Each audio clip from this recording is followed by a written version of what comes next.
അദ്ദേഹം MLA ആയി തുടരാൻ അദ്ദേഹത്തിന് അർഹതയില്ല എന്നുള്ള ഒരു സമീപനം, അങ്ങനെയുള്ള ഒരു ആവശ്യം പാലക്കാട്ടെ ജനങ്ങൾ ഉന്നയിച്ചത് നമ്മുടെ എല്ലാവരുടെയും ശ്രദ്ധയിൽപ്പെട്ടിട്ടുണ്ടാവും. ഈ വ്യക്തിക്കെതിരായിട്ടുള്ള ആരോപണങ്ങൾ ഉയർന്നു വന്നിട്ടുള്ളത് പൊതുസമൂഹത്തിൽ നിന്നുണ്ട്, മാധ്യമപ്രവർത്തകരായിട്ടുള്ള ആളുകളിൽ നിന്നുണ്ടായിട്ടുണ്ട്, കോൺഗ്രസ്സുകാരായിട്ടുള്ള ആളുകൾ ഉൾപ്പെടെ, അങ്ങനെയുള്ളവരുൾപ്പെടെ ഇയാൾക്കെതിരായിട്ടുള്ള ആരോപണങ്ങൾ ഉന്നയിച്ചിട്ടുണ്ട്. വീട്ടിൽ കയറ്റാൻ പറ്റാത്ത തരത്തിലുള്ള ഒരാളാണ്, അങ്ങനെയുള്ള പെരുമാറ്റമുള്ള ഒരാളാണ് എന്നുള്ള തരത്തിലുള്ള ആരോപണങ്ങൾ ഉന്നയിച്ചിട്ടുണ്ട്. പക്ഷേ ഇങ്ങനെ ഒരു ആരോപണം ഉന്നയിക്കപ്പെട്ടപ്പോൾ കോൺഗ്രസ് എടുത്തിരിക്കുന്ന തീരുമാനം, അത് കോൺഗ്രസിൻ്റെ നേതാക്കന്മാരും അല്ലെങ്കിൽ കോൺഗ്രസിൻ്റെ നേതൃത്വവും ഈ ആരോപണ വിധേയനായിട്ടുള്ള MLAയും തമ്മിലുള്ള ഒരു ഒത്തുകളിയാണ് ഇപ്പോൾ നടന്നിരിക്കുന്നത്. അതിൻ്റെ പിന്നിൽ എന്തൊക്കെ കാരണങ്ങളാണ് എന്നുള്ളത് അറിയില്ല. പക്ഷേ പല വാർത്തകൾ പുറത്തു വരുന്നത് അദ്ദേഹത്തിനെതിരായിട്ട് നടപടിയെടുത്തു കഴിഞ്ഞാൽ അദ്ദേഹം മറ്റു പലരുടെയും ഇതുപോലെയുള്ള കാര്യങ്ങൾ പുറത്തുവിടും എന്നൊക്കെയുള്ള ഭീഷണിയുണ്ട് എന്നുള്ളതാണ് പറയപ്പെടുന്നത്. വസ്തുതകളെക്കുറിച്ച് എനിക്ക് വലിയ കൃത്യമായിട്ട് ഒന്നും പറയാൻ എനിക്ക് സാധിക്കില്ല. പക്ഷെ ഒരു കാര്യം വളരെ വ്യക്തമാണ്, കോൺഗ്രസ് ഈ കാര്യത്തിൽ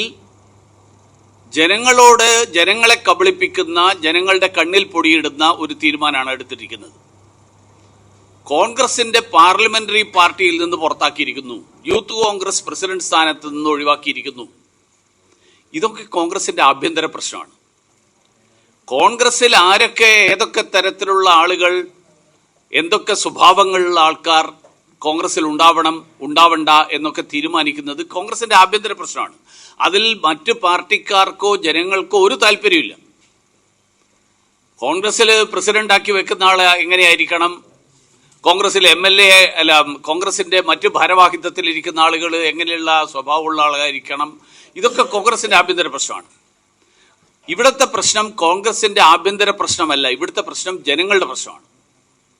കാരണം ജനപ്രതിനിധിയായിട്ടിരിക്കുന്ന ഒരാൾ, ആ ആൾ പൊതുസമൂഹത്തിൽ ഇടപെടുമ്പോൾ പാലിക്കേണ്ട മര്യാദ, പൊതുസമൂഹത്തിൽ പാലിക്കേണ്ട സ്വഭാവ രീതി, അതിനെക്കുറിച്ചാണ് ആക്ഷേപം ഉയർന്നു വന്നത്. ഈ തരത്തിലുള്ള പെരുമാറ്റത്തിൻ്റെ പേരിൽ ആരോപണ വിധേയനായിട്ടുള്ളൊരു വ്യക്തി, അത് വസ്തുതകളെല്ലാം ഇതൊന്നും തന്നെ നിഷേധിക്കപ്പെട്ടിട്ടില്ല. അങ്ങനെയുള്ള ഒരാളെ കോൺഗ്രസ് അവരുടെ ജനപ്രതിനിധിയായിട്ട്, ജനങ്ങളുടെ ജനപ്രതിനിധിയായിട്ട്, പാലക്കാട്ടെ പ്രതിനിധിയായിട്ട് തുടരാൻ അനുവദിക്കുന്ന ഒരു അവസരവാദ നിലപാടാണ് ഇപ്പോൾ കോൺഗ്രസ് എടുത്തിരിക്കുന്ന തീരുമാനത്തിൻ്റെ ചുരുക്കം. ഇത് ജനങ്ങളെ കബളിപ്പിക്കലാണ്, ജനങ്ങളുടെ കണ്ണിൽ പൊടിയിടലാണ്.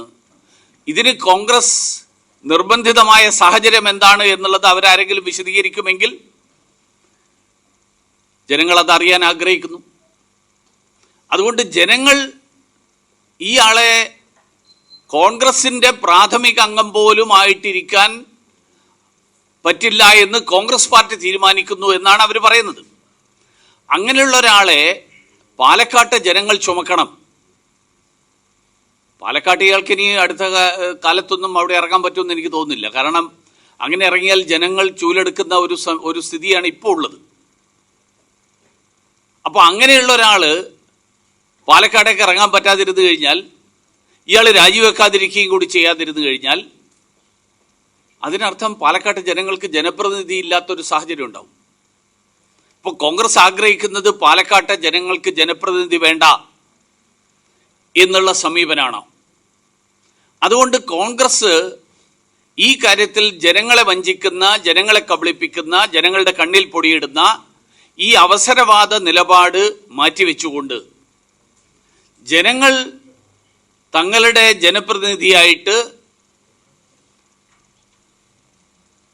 പൊതുസമൂഹത്തിൽ ജനപ്രതിനിധികൾ പാലിക്കണം എന്ന് പൊതുസമൂഹം ആഗ്രഹിക്കുന്ന പെരുമാറ്റവും സ്വഭാവവും ഉള്ള ഒരാൾ, അങ്ങനെയുള്ള ഒരാളല്ല കോൺഗ്രസിൻ്റെ പാലക്കാട്ടെ ജനപ്രതിനിധി എന്നുള്ളത് ബോധ്യമായിട്ടുള്ള സാഹചര്യത്തിൽ ആ ജനപ്രതിനിധിയെ MLA ആയിട്ട് നിലനിർത്താൻ വേണ്ടി നടത്തിയിട്ടുള്ള ഈ രാഷ്ട്രീയ നാടകം, ആ രാഷ്ട്രീയ നാടകം അവസാനിപ്പിച്ച് അദ്ദേഹത്തോട് ജനപ്രതിനിധി സ്ഥാനം രാജിവെപ്പിക്കാൻ കൂടി കോൺഗ്രസ് തയ്യാറാകണം എന്നുള്ളതാണ് എനിക്ക് കോൺഗ്രസ് നേതൃത്വത്തോട് ആവശ്യപ്പെടാനുള്ളത്. അവിടെ തെരഞ്ഞെടുപ്പ് നടന്ന സാഹചര്യം തന്നെ നമുക്കറിയാം. ഇപ്പോൾ കോൺഗ്രസ് പറയുന്നത് വീണ്ടും ഒരു ഉപതെരഞ്ഞെടുപ്പ് അടിച്ചേൽപ്പിക്കാൻ ഞങ്ങൾ ആഗ്രഹിക്കുന്നില്ല എന്നാണ്. രാഹുൽ ഗാന്ധിക്ക് പ്രധാനമന്ത്രി ആകാൻ വേണ്ടിയിട്ട് നിലവിലുള്ള MLA രാജിവെപ്പിച്ച് MP ആക്കിയിട്ടാണ് അവിടുത്തെ ജനങ്ങളെ ആദ്യം കോൺഗ്രസ് കബളിപ്പിച്ചത്. രാഹുൽ ഗാന്ധി പ്രധാനമന്ത്രിയായില്ല. അപ്പോൾ അതിൻ്റെയൊക്കെ ഉത്തരവാദിത്തം ജനങ്ങളുടെ മുകളിൽ അടിച്ചേൽപ്പിക്കാൻ ആ ഉത്തരവാദിത്തം കോൺഗ്രസിന്റെ ഉത്തരവാദിത്തമാണ്. അതുകൊണ്ട് ഈ ഇരട്ടച്ചതി, കാരണം നിലവിലുള്ള MLA രാജിവെപ്പിച്ച് പകരം ഒരു, എങ്ങനെ ഇയാളെ വിശേഷിപ്പിക്കണമെന്ന് എനിക്കറിയില്ല, എന്തോ ഒരു മാനസിക പ്രശ്നമുള്ള ഒരാളാണ്. അങ്ങനെയല്ലെങ്കിൽ ഇത്രയധികം സ്ത്രീകളുടെ പരാതികൾ ഇങ്ങനെ വരില്ല. അപ്പോൾ അങ്ങനെയുള്ള ഒരാളെ ജനപ്രതിനിധിയായിട്ട് അവിടെ അവതരിപ്പിക്കുക എന്ന് പറഞ്ഞാൽ കോൺഗ്രസ് ജനങ്ങളോട് കാണിച്ചിരിക്കുന്നത് വലിയ വഞ്ചനയാണ്. ആ വഞ്ചനയ്ക്ക് കോൺഗ്രസ് ജനങ്ങളോട് മാപ്പ് പറഞ്ഞുകൊണ്ട് അവിടുത്തെ ജനപ്രതിനിധിയെ രാജിവെപ്പിക്കുകയാണ് കോൺഗ്രസ് എടുക്കേണ്ട സമീപനം എന്നുള്ളതാണ് എനിക്ക് പറയാനുള്ളത്. രണ്ടാമത്തെ കാര്യം, ഈ കഴിഞ്ഞ ദിവസങ്ങളിൽ ഒരു വാർത്ത വന്നിരിക്കുന്നത് തിരുവിതാംകൂർ ദേവസ്വം ബോർഡ് ഒരു ആഗോള അയ്യപ്പ സംഗമം നടത്തുന്നു, പമ്പയിൽ വെച്ച് നടത്താൻ പോകുന്നു.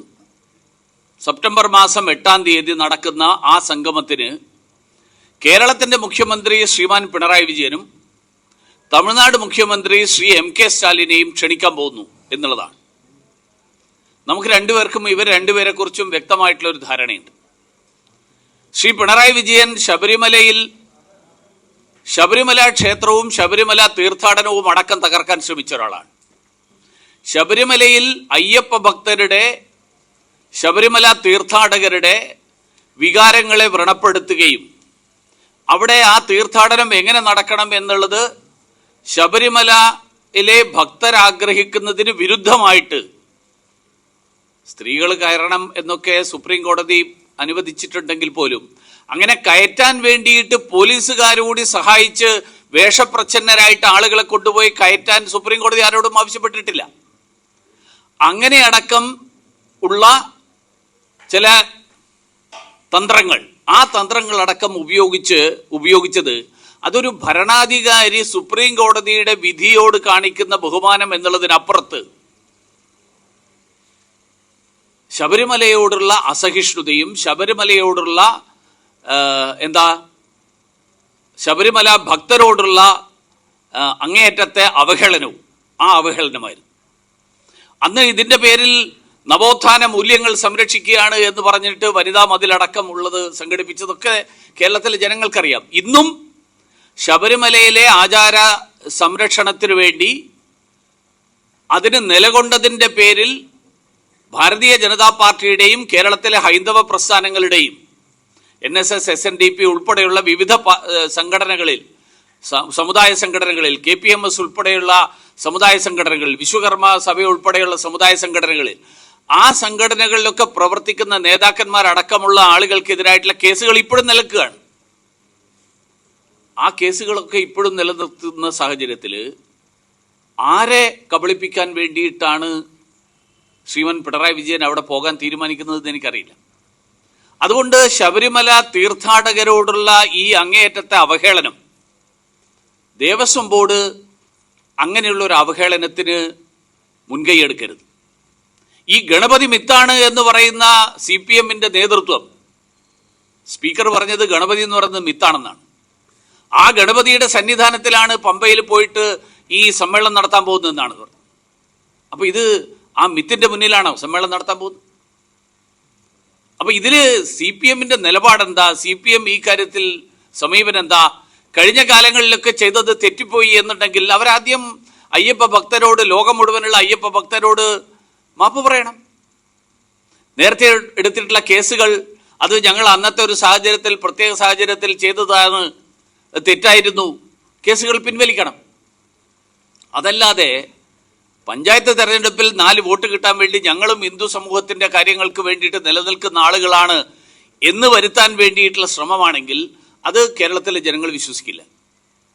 ശബരിമല തീർത്ഥാടനം ഈ ആചാരലംഘനത്തിന്റെ വിഷയം മാത്രമല്ല, ശബരിമല തീർത്ഥാടനത്തിന് സൗകര്യമില്ലാതെ ആളുകൾ മാലയൂരി തിരിച്ചു പോകേണ്ടി വന്ന സാഹചര്യം അടക്കം ഉണ്ടായത് ശ്രീമാൻ പിണറായി വിജയന്റെ ഭരണത്തിന്റെ കാലത്താണ്. പമ്പയിൽ നിന്ന്, പന്തളത്ത് നിന്ന് ഒക്കെ അവിടെ വരെ എത്തിയിട്ട് ആളുകൾ മാലയൂരി തിരിച്ചുപോയ അനുഭവങ്ങൾ കഴിഞ്ഞ വർഷങ്ങളിൽ ഉണ്ടായിട്ടുണ്ട്. അതുണ്ടായത് ഈ സർക്കാരിന്റെ പിടിപ്പുകേടിന്റെ ഫലമായിട്ടാണ്. ആവശ്യമായിട്ടുള്ള തയ്യാറെടുപ്പുകൾ വേണ്ട സമയത്ത് പൂർത്തിയാക്കാത്തതിന്റെ ഫലമായിട്ടാണ്. അപ്പൊ ഇതൊക്കെയാണ് സർക്കാർ ചെയ്യേണ്ടത്. അയ്യപ്പ ഭക്തരോടും അയ്യപ്പനോടും ശബരിമല തീർത്ഥാടനത്തോടും താല്പര്യമുണ്ടെങ്കിൽ അവിടെ ആവശ്യമായിട്ടുള്ള സൗകര്യങ്ങളാണ് വേണ്ടത്. തമിഴ്നാട്ടിലെ മുഖ്യമന്ത്രിയെ വിളിക്കുന്നതിൻ്റെ ആണ് എനിക്ക് ഒട്ടും മനസ്സിലാകാത്ത കാര്യം. കാരണം സനാതന ധർമ്മം എന്ന് പറയുന്നത് അത് ഭൂമിയിൽ നിന്ന് തന്നെ തുടച്ചു നീക്കേണ്ട വൈറസാണ് എന്ന് വിശ്വസിക്കുന്ന ആളുകളാണ് DMK-ക്കാർ. പാർലമെന്റിൽ നടത്തിയ പ്രസംഗത്തിൽ പറഞ്ഞതാണ്, ഭൂമിയിൽ നിന്ന് തന്നെ തുടച്ചു നീക്കേണ്ട വൈറസാണ് സനാതനധർമ്മം എന്നാണ്. അപ്പൊ ആ സനാതനധർമ്മത്തിന്റെ ഭാഗമായിട്ടുള്ള ശബരിമല തീർത്ഥാടനത്തിന്റെ ആ തീർത്ഥാടനത്തിൽ ഭാഗവാക്കുകളാകുന്ന അയ്യപ്പ ഭക്തന്മാരുടെ പേരും പറഞ്ഞിട്ട് അവിടെ ഒരു ആഗോള സംഗമം നടത്തുകയും അതിൽ DMK-ക്കാരെ കൊണ്ടുവന്ന് പ്രസംഗിപ്പിക്കുകയും ചെയ്യുമ്പോൾ ഇത് ജനങ്ങൾക്ക് അതുപോലെ അയ്യപ്പ ഭക്തർക്ക് തിരിച്ചറിയാൻ കഴിയും. അതുകൊണ്ട് CPM-ഉം DMK-യുടെയും മന്ത്രിമാര് അവർ ഭക്തരാണെങ്കിൽ ആർക്കും എതിർപ്പില്ല. അതല്ലാതെ നടത്തുന്ന ഈ നാടകം ജനങ്ങളോട് മാപ്പ് പറയാതെ ഇവർ നടത്തുന്ന നാടകത്തിന് ജനങ്ങൾ അല്പം പോലും പ്രാധാന്യം കൽപ്പിക്കില്ല. അയ്യപ്പ ഭക്തർ ഈ തട്ടിപ്പ് മനസ്സിലാക്കും എന്നുള്ളതാണ് എനിക്ക് സൂചിപ്പിക്കാൻ.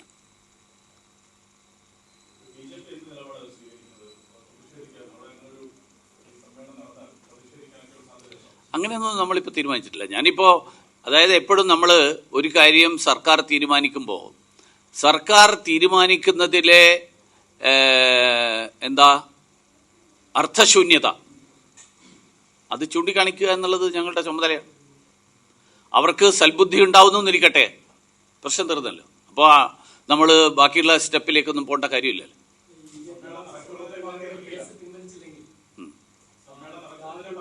അല്ല, അതൊക്കെ പിന്നീട് ആലോചിക്കണ്ടല്ലോ. ഇപ്പം നമ്മൾ ഇപ്പോഴേ എല്ലാ കാര്യങ്ങളും ആലോചിക്കണ്ടല്ലോ. പറഞ്ഞിട്ടുണ്ട്, പിന്നെ എന്നോട് ചോദിക്കണ്ടല്ലോ. പിന്നെ ഇത് രണ്ടാമത് ചോദിക്കും. സംസ്ഥാന പ്രസിഡന്റ് പറഞ്ഞു കഴിഞ്ഞാൽ അതിൻ്റെ അപ്പുറത്തൊരു വാക്ക് ഞാൻ പറയേണ്ട കാര്യമില്ല. സംസ്ഥാന പ്രസിഡന്റ് പറഞ്ഞിട്ടുണ്ട്, ഇനി എന്നോട് ചോദിച്ചു, അത് കഴിഞ്ഞിട്ട് പ്രദീപിനോട് ചോദിക്കുക, പിന്നെ അത് കഴിഞ്ഞിട്ട് നമ്മുടെ ജില്ലാ പ്രസിഡന്റിനോട് ചോദിക്കുക. അതിൻ്റെ ആവശ്യമില്ലല്ലോ. സംസ്ഥാന പ്രസിഡന്റ് പറഞ്ഞാൽ തീർ.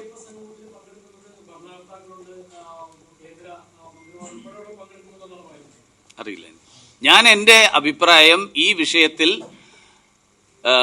മുഖ്യമന്ത്രി, കേരളത്തിലെ CPM നേതൃത്വവും കേരളത്തിലെ സർക്കാരും കഴിഞ്ഞ കാലങ്ങളിൽ എടുത്തിട്ടുള്ള സമീപനത്തിൽ നിന്ന് അവർ മാറ്റം വരുത്താൻ തീരുമാനിച്ചോ? ആദ്യം അതിനെക്കുറിച്ചാണ് അറിയേണ്ടത്. അല്ല, അയ്യപ്പ സംഗമമാണല്ലോ എല്ലാ വർഷവും അവിടെ ശബരിമല തീർത്ഥാടനത്തിന്റെ ഭാഗമായിട്ട് നടക്കുന്നത്. അത് ദേവസ്വം ബോർഡ് തന്നെയാണ് നടത്തുന്നത്. അവിടെ വന്ന് പ്രസംഗിക്കാൻ ഈ മുഖ്യമന്ത്രിയും സ്റ്റാലിനും ഒക്കെ വരുമ്പോൾ അവർക്ക് വാസ്തവത്തിൽ ഇതിനോടൊക്കെ താല്പര്യമുള്ള ആളുകളാണോ ഇല്ലയോ എന്നുള്ളതിനെ കുറിച്ച് കഴിഞ്ഞ കാലങ്ങളിൽ അവരുടെ സമീപനത്തിന്റെ അടിസ്ഥാനത്തിലുള്ള സംശയങ്ങളുണ്ട്. കേരളത്തിലെ രാജ്യം മുഴുവനുള്ള അല്ലെങ്കിൽ ലോകം മുഴുവനുള്ള അയ്യപ്പ ഭക്തർക്ക് ആ സംശയങ്ങളാണ് ഞാൻ ഉന്നയിച്ചത്. അതെ, അവരുടെ നിലപാട് സനാതന ധർമ്മം വൈറസാണ് എന്നുള്ളതിന്റെ കാര്യത്തിൽ അവരുടെ നിലപാടെന്താ? DMK-യുടെ ആൾക്കാരല്ലേ അവര്, വ്യത്യാസമൊന്നുമില്ല. അല്ല, അതുകൊണ്ടാണ് ഞാൻ പറഞ്ഞത്, 2 മന്ത്രിമാർ വരുന്നു എന്നവർ പ്രഖ്യാപിച്ചു. സ്റ്റാലിനെ ക്ഷണിച്ചു എന്ന് നേരത്തെ പ്രഖ്യാപിച്ചു. സ്റ്റാലിൻ വരണ്ടെന്ന് തീരുമാനിച്ചത് ഈ പ്രതിഷേധം ഭയന്നിട്ടാണോ? അറിയില്ലല്ലോ. അപ്പോൾ ഞങ്ങൾ സ്വാഭാവികമായും കേരളത്തിലെ ലോകം മുഴുവനുള്ള അയ്യപ്പ ഭക്തന്മാരുടെ വികാരം പ്രകടിപ്പിക്കുന്നു. ഈ വികാരം അവർക്ക് ഉൾക്കൊള്ളാൻ സാധിച്ചു എന്നിരിക്കട്ടെ, അവരതനുസരിച്ച് നിലപാടെടുക്കും. ഉൾക്കൊള്ളാൻ സാധിച്ചില്ല എന്നിരിക്കട്ടെ, പിന്നെന്ത് വേണമെന്നുള്ളത് എനിക്കറിയില്ല. കേന്ദ്രമന്ത്രിമാർ ആരാണ് വരുന്നു എന്ന് അവർ പറയുന്നത്, ഏത് മന്ത്രി വരുമെന്ന് എനിക്കറിയില്ലല്ലോ. എനിക്കതിനെക്കുറിച്ച് അറിവില്ല. കേന്ദ്രമന്ത്രിമാർ പങ്കെടുക്കും എന്ന് പറഞ്ഞതായിട്ട് നിങ്ങളിപ്പോൾ പറയുന്നു. എനിക്കറിയില്ല കേന്ദ്രമന്ത്രിമാർ പങ്കെടുക്കാൻ തീരുമാനിച്ചിട്ടുണ്ടോ, പങ്കെടുക്കാൻ ക്ഷണിച്ചിട്ടുണ്ടോ, ആരെയാണ് ക്ഷണിച്ചത്, അവർ സമ്മതിച്ചിട്ടുണ്ടോ?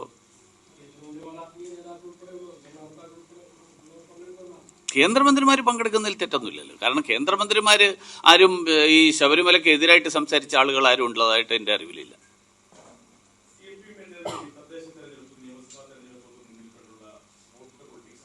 അല്ല, അതല്ല ഞാൻ പറഞ്ഞത്. അങ്ങനെയാണെങ്കിൽ, അതാണ് ഉദ്ദേശമെങ്കിൽ അതൊക്കെ തിരിച്ചറിയാൻ കേരളത്തിലെ ജനങ്ങൾക്ക് സാധിക്കും.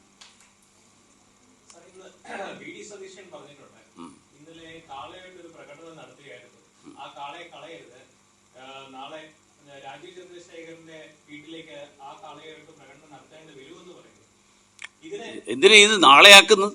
ഇപ്പൊ തന്നെ നടത്തിക്കൂടായിരുന്നു? ഇതിന് 2 ദിവസത്തേക്ക് മുന്നറിയിപ്പൊന്നും തരേണ്ട കാര്യമില്ലല്ലോ.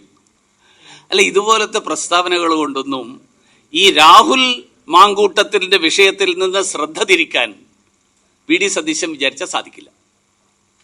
അതുകൊണ്ട് കേരളത്തിലെ ജനങ്ങൾ അവർക്ക് ഒരു MLA എന്ന് പറഞ്ഞാൽ എങ്ങനെയുള്ള ആളായിരിക്കണം എന്നുള്ളതിനെ കുറിച്ചൊരു കാഴ്ചപ്പാടുണ്ട്.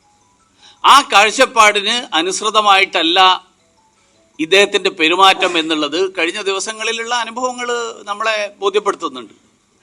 അപ്പോൾ അതുകൊണ്ട് കാളയെ കളയരുത്, കാളയെ കൊണ്ട് നടക്കണം, സൂക്ഷിക്കണം, ഇങ്ങനത്തെ പ്രസ്താവന കൊണ്ടൊന്നും കാര്യമില്ല. അതൊക്കെ രാഷ്ട്രീയം. ഇത്ര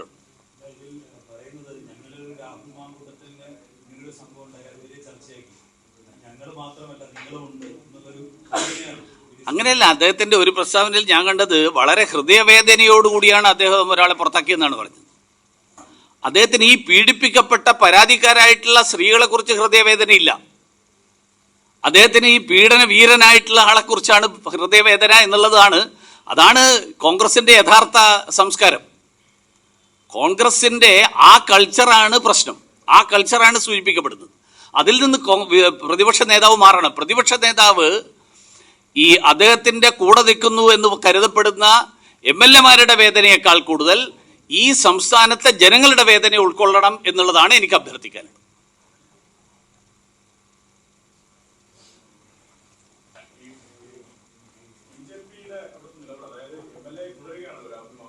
അതെ,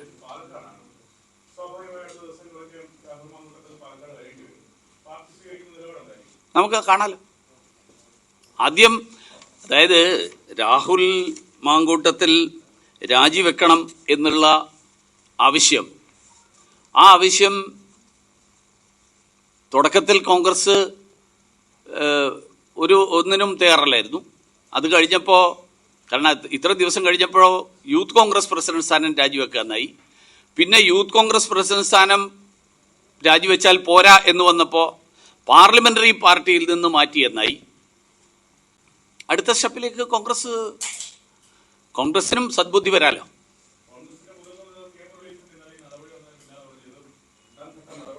ആ, അടുത്ത ഘട്ടം വരും എന്ന് പറഞ്ഞാൽ ഇനിയും വരും എന്നുള്ളത് അവർക്ക് തന്നെ അറിയാമെന്നർത്ഥം. അതുകൊണ്ടാണ് ഞാൻ പറഞ്ഞത്, കൂടെ കിടക്കുന്നവർക്കല്ലേ രാപ്പനി അറിയാം.